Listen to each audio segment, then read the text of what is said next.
I'm Cynthia James, and this network is about changing lives one woman at a time.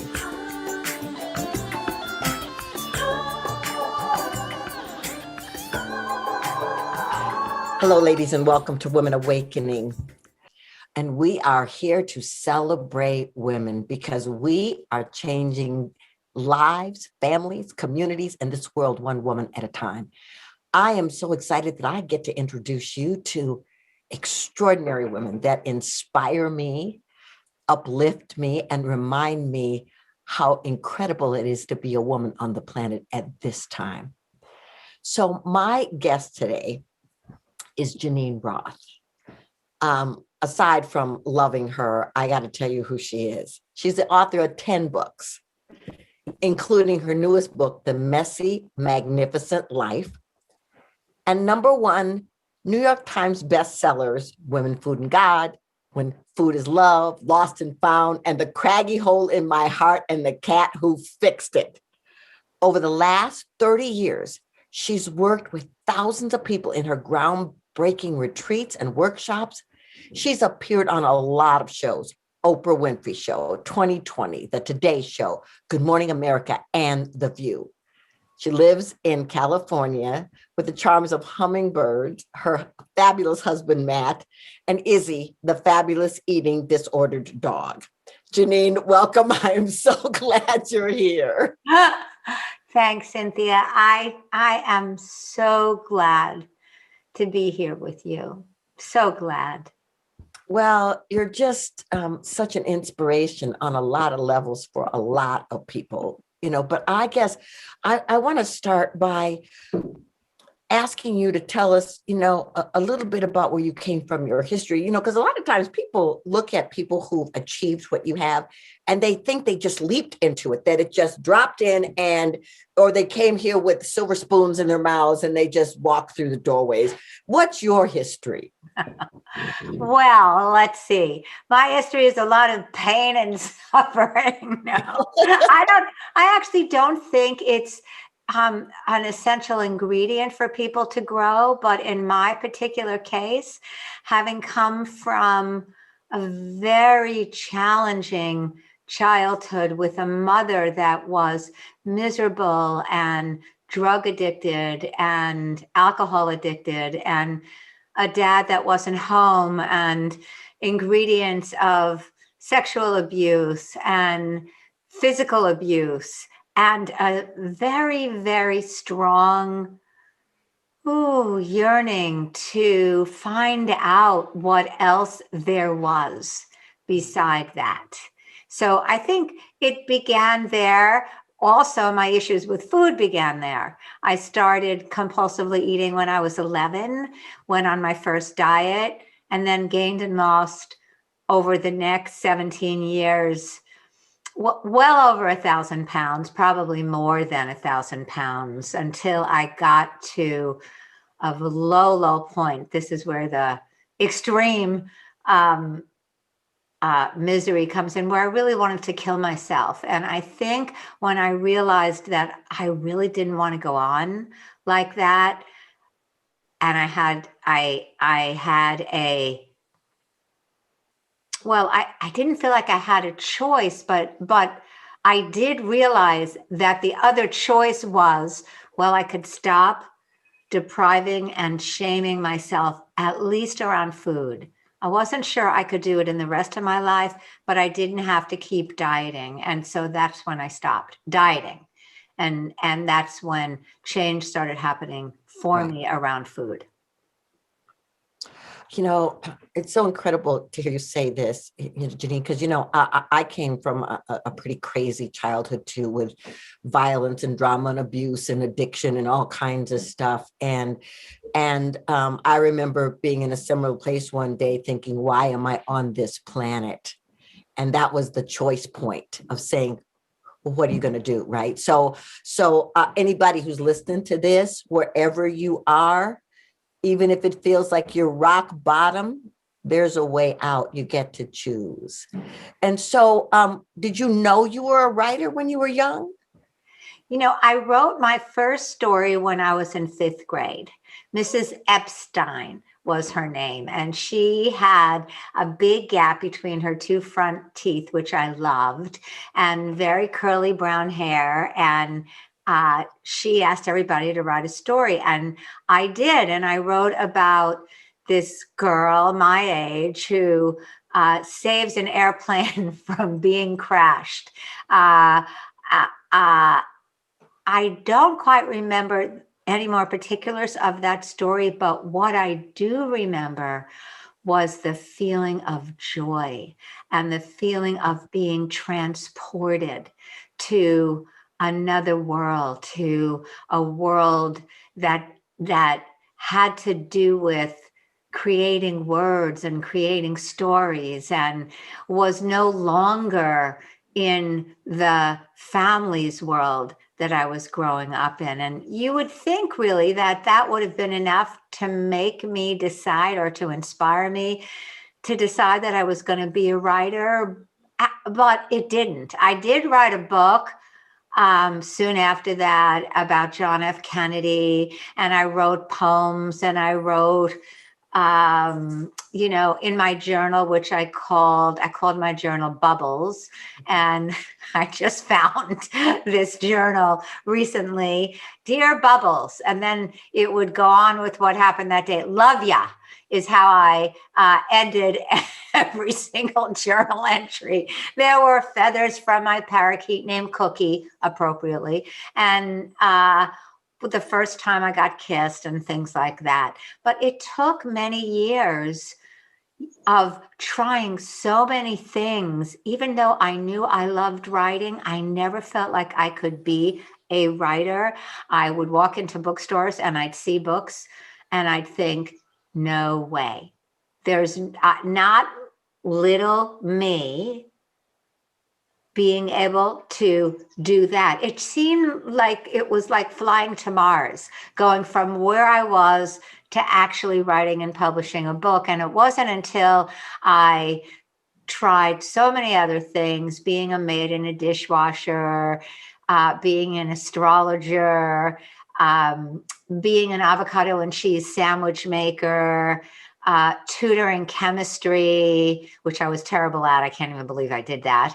And all kinds of things. And then applied for social work school, got in, and I had 6 months in between that moment and when school was supposed to start. And I told myself I could do anything I wanted to do. And the only thing I wanted to do was write. And so I started a writing class with a woman named Ellen Bass. And after the first or second week, I realized I was hooked, and I didn't care what it took. I was going to be writing for the rest of my life. So that's actually what started it. Well, and you're so amazingly disciplined. I mean, it's so amazing to me. You have a space for your writing and you dedicate time for your writing, because I tell people, if you're going to be a writer, you have to write. If you're going to be anything, you have to do that, so it's inspiring to me that you're so dedicated. So here's the thing. Your first book goes to #1, right? No, not my first book. No, my first book was Feeding the Hungry Heart. Oh, okay. That book had been rejected by 26 publishers. Oh. And not only that, I had lied in the book proposal. I had told those 26 publishers, I copied how to do proposals out of this book called The Writer's Market, and I did it exactly. And then I sent it off to 26 New York publishers, and I got all those rejections, except for one who wrote back to me and said, we'd love to see we like your proposal. Now, please send us 50 pages of your manuscript. And I wrote back and I said, oh, no problem. Coming any day. Well, I didn't have a manuscript. And the second she said, send me your manuscript, I froze. I went into complete terror and I couldn't write. And so after lying to her for a month or 6 weeks, I finally wrote her, the editor, Peg Parkinson, and said, I've been lying. I do not have a manuscript. I am such a nervous wreck at this point that I do not care if I ever write another word as long as I live. Thank you. Goodbye. And she wrote back to me. Actually, she called me and said, Oh, I forgot this. I had already met her on one of my trips to see my family in New York. I wormed my way in for a 5-minute meeting with her. I carried a briefcase that was totally empty. I bought a suit for $25 at a bargain store. And I walked in with a navy blue suit, an empty suitcase that had a brush in it, and looked like I really knew what I was doing. But we liked each other right away. And when she called me after getting that letter, she said, I believe in you and you can do this. Just send me what you've got when you've got it. And she was my angel, really. And when after that, I sat down and I wrote for a couple of months. And I only had to write half the book because it was really an anthology, and sent it to her. She loved it and she accepted it. And that was that. Well, okay, there's a few things I want to dissect here. Okay, first of all, that you looked at a template and followed it. Second thing, that you picked out 26 places to send the book, even though you didn't know what you were doing. And even though you got rejected when you got the one, it was like, great. But then it was like, what we all do, it's like, oh, they said yes. Now what? But what I love is that you had dressed up, had the briefcase, and walked in there. I can't tell you how many auditions I walked into acting like I knew what the heck was going on. Right. Right. But I love that you were honest and authentic, because, I don't know this woman at all, but I'm sure your authenticity touched her heart. Yeah.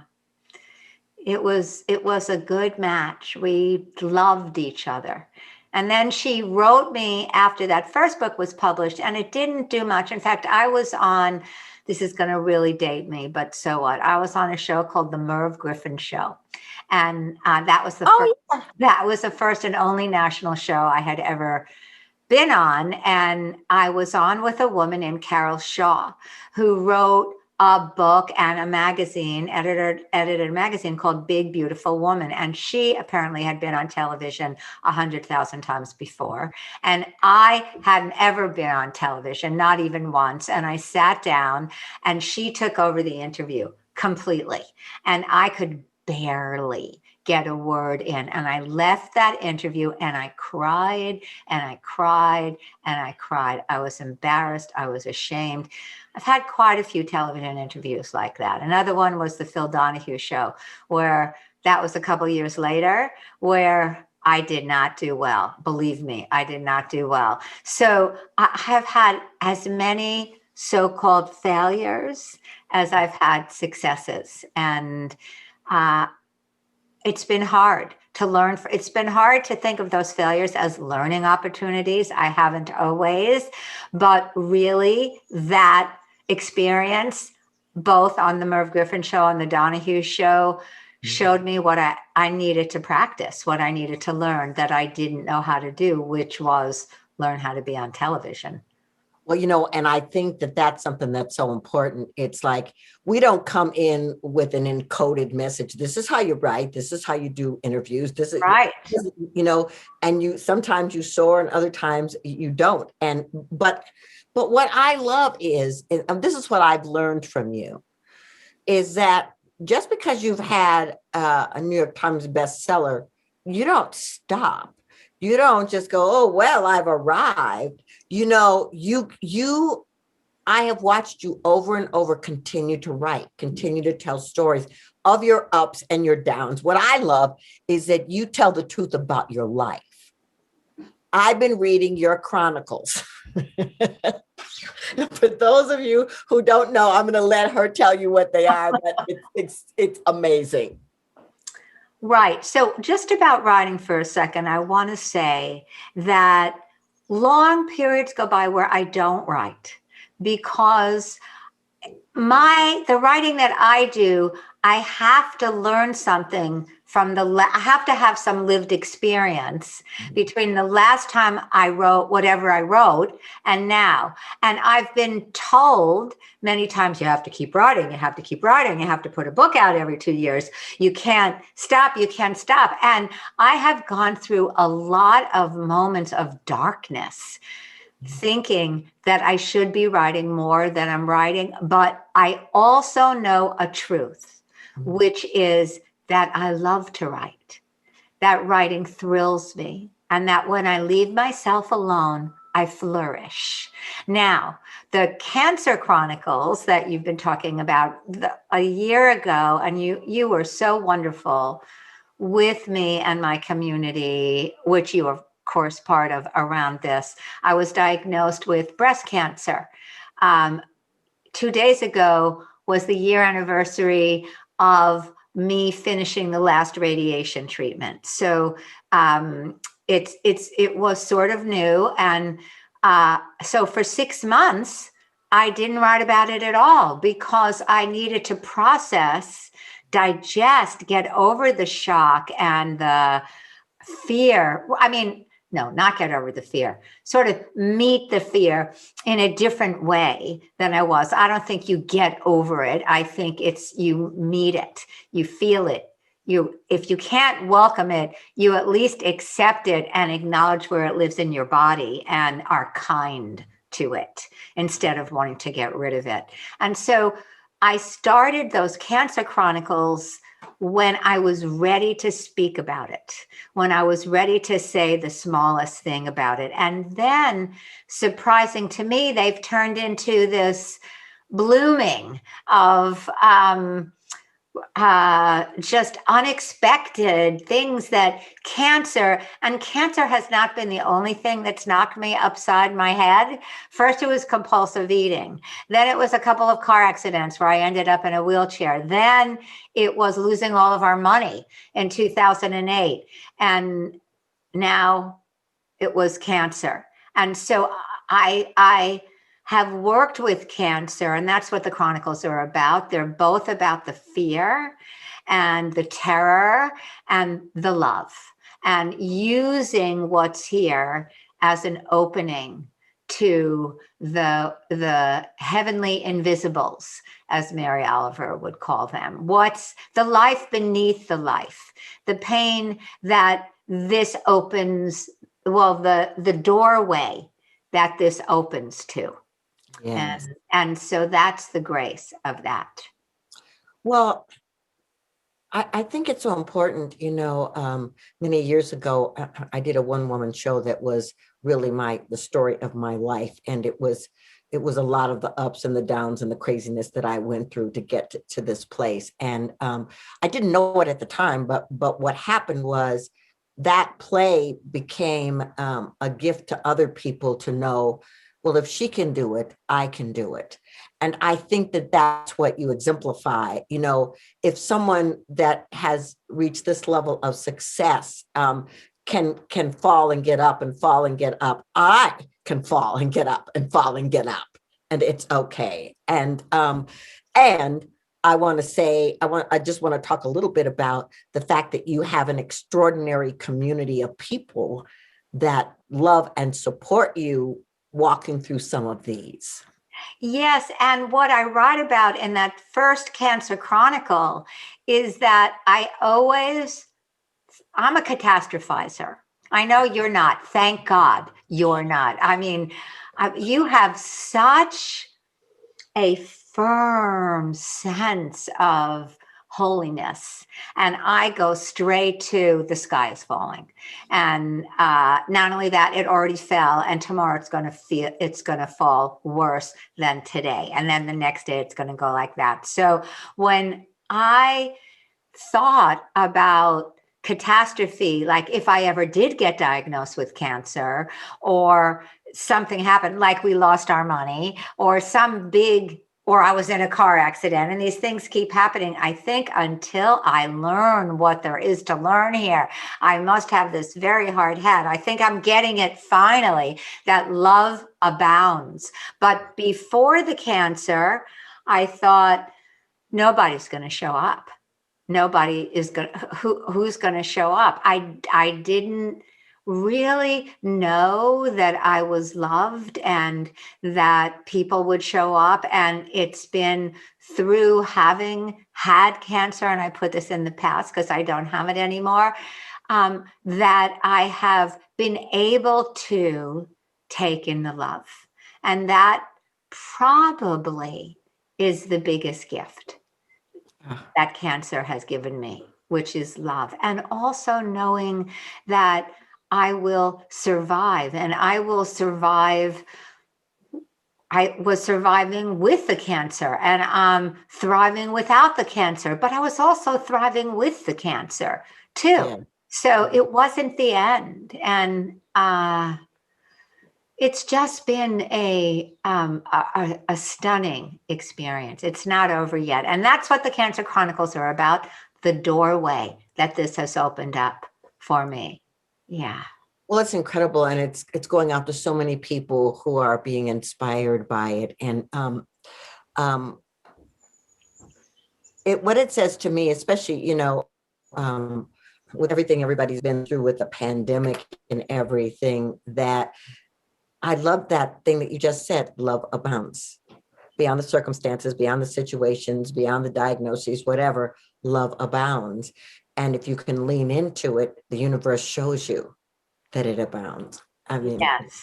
Yeah. Yes. It's really a matter of taking in what you see and feel. Even, there's a poem by David White called Everything is Waiting for You. And he talks about how the doorway opens you of things to come, and the teacup holds what you love, and how so many things show their love that we don't even recognize. That I feel like for a lot of my life, I went through life in a glaze in my mind, and not actually seeing what was in front of me, not taking in the goodness or the love. The love was always there.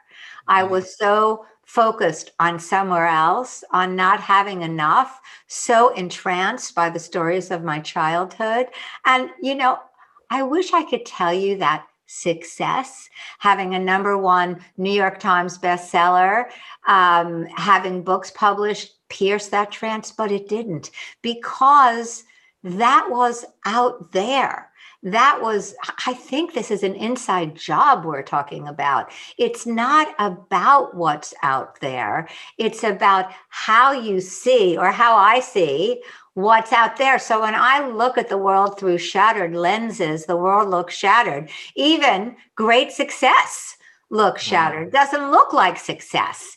It just, of course, being on Oprah a couple of times, that was wild and wonderful. But then in the middle of the night, I'm back to being me. She's not there. The TV isn't there. And my idea of success is only my idea. It's just me. My husband is sleeping next to me. He's not sort of like merged with my body. It's just me and how I work with what goes on or not. If I take in the goodness or not. What I practice.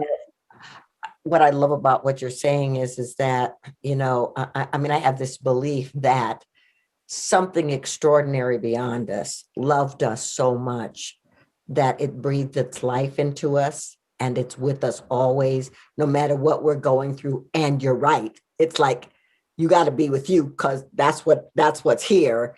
But it is inside, and understanding that you're so loved and so supported that no matter what is going on, you're held. That to me is the saving grace of my sanity. Yes. And that's what you texted me very, very, very often during those cancer darkest days. You're being held. You're being supported. Love surrounds you. And there were times, particularly when I was getting radiation, where I would think, yeah, right. It's easy for her to say. You try getting, 12 needles with catheters of radiation into your breasts, and let's see what you say. But what I also know is that you would have said the same thing, because that's how grounded I could feel you were in that grace. So, yeah. Yeah. Well, my honor. And I really think it's why we're all on the planet, is to love and support each other. And I have one last question for you, but I want people to know how to find you, because just reading anything you wrote or being in your presence or coming to one of your retreats, whatever, is a soul feeding. So how do people find you? They can find me first on my website, GeneenRoth.com. It's with a G, like Gertrude. I was named after my Aunt Gertrude.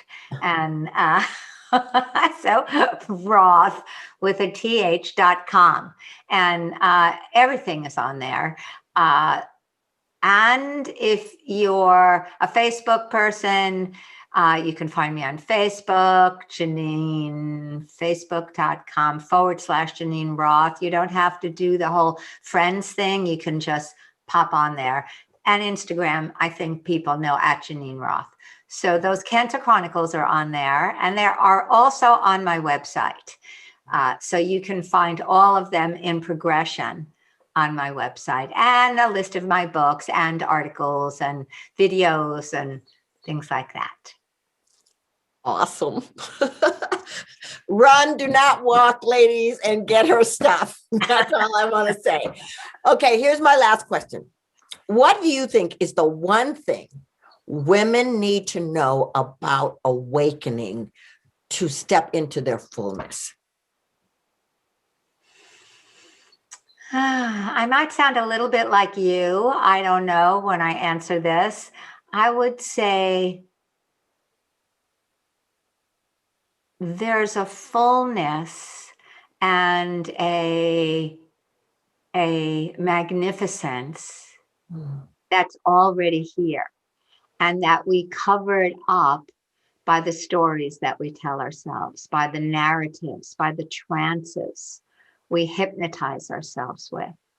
So what I notice in my work with myself and in the work with my retreat students, many of whom I've been working with for 5, 10, 15 years, is that it's a sort of balancing act between the fullness, noticing the fullness of this moment, taking in the goodness of it, allowing yourself to have what you have instead of taking it away from yourself continually, and noticing the narrative you're telling yourself, I can't have it.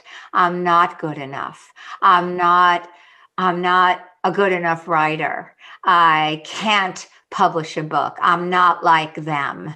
Whatever it is that you entrance yourself with, and you know you're in a trance when your heart starts sinking, when your stomach starts contracting, when you feel shut down or muted or wrapped in cotton batting, when you don't feel really alive. You know what it feels like to feel like you're you at your most you've come home.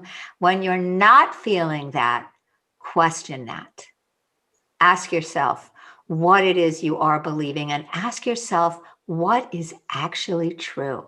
What is the truest thing you know about yourself? And what you'll come up with are statements like, I know that when I trust myself, I am guided to what I really love. And this other stuff of I should be, shouldn't be, I don't know how to, I need to be more like them, will fall away if you keep sort of unwinding the stories until you get to that trance breaker statement. That's the work that I've been doing with my retreat students these days, trance breaking.